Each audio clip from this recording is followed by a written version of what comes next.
Se você vê um acento em uma palavra em português e não sabe como pronunciá-la, assiste esse vídeo que eu vou te explicar tudo. Na língua portuguesa, nós temos alguns acentos, que são esses símbolos especiais que nós colocamos em cima de algumas vogais. Esses símbolos têm basicamente duas funções. A primeira é indicar qual é a sílaba mais forte daquela palavra. E a segunda é mudar um pouco a pronúncia dessas vogais. Então vamos ver exatamente como eles funcionam.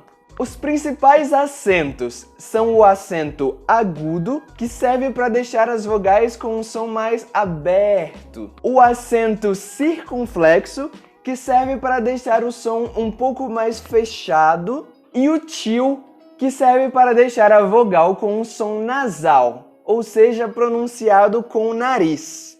Com a vogal A, nós podemos usar os três acentos. Com o acento agudo, a pronúncia da letra A continua exatamente a mesma, A. Mas é muito importante para saber qual é a sílaba mais forte da palavra. Por exemplo, as palavras sábia, sabia e sabiá têm pronúncias bastante diferentes, e é exatamente o acento que nos indica como devemos pronunciá-las. Com o acento circunflexo e com o til, a letra A fica com um som nasal, como por exemplo nas palavras lâmpada e avião.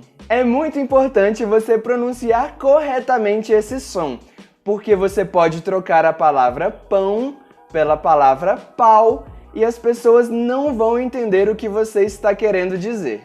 A vogal O também pode receber os três acentos. Com o acento agudo, nós temos um som mais aberto, como nas palavras nó, cipó ou dominó. Precisamos abrir bem a boca.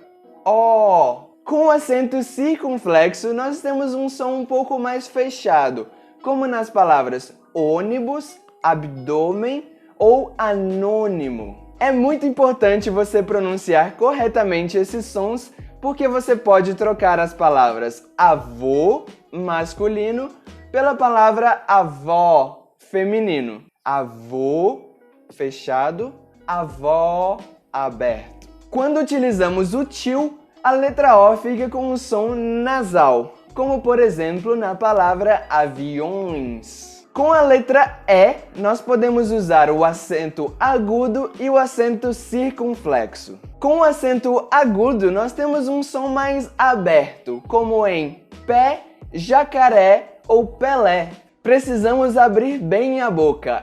É. Com o acento circunflexo, nós temos um som um pouco mais fechado, como nas palavras você, português, francês. Por fim, a vogal I e a vogal U podem receber somente o acento agudo. E o acento nessas vogais serve simplesmente para indicar qual é a sílaba mais forte, como nas palavras baú e túnel e nas palavras índio e açaí. Certo? Isso é tudo! Espero que esse vídeo tenha sido útil para você e não esquece de deixar um like aqui embaixo para eu fazer mais vídeos como esse. Não esquece de se inscrever no canal para você não perder os próximos vídeos. Aqui na tela eu vou deixar mais 2 vídeos para você continuar aprendendo português.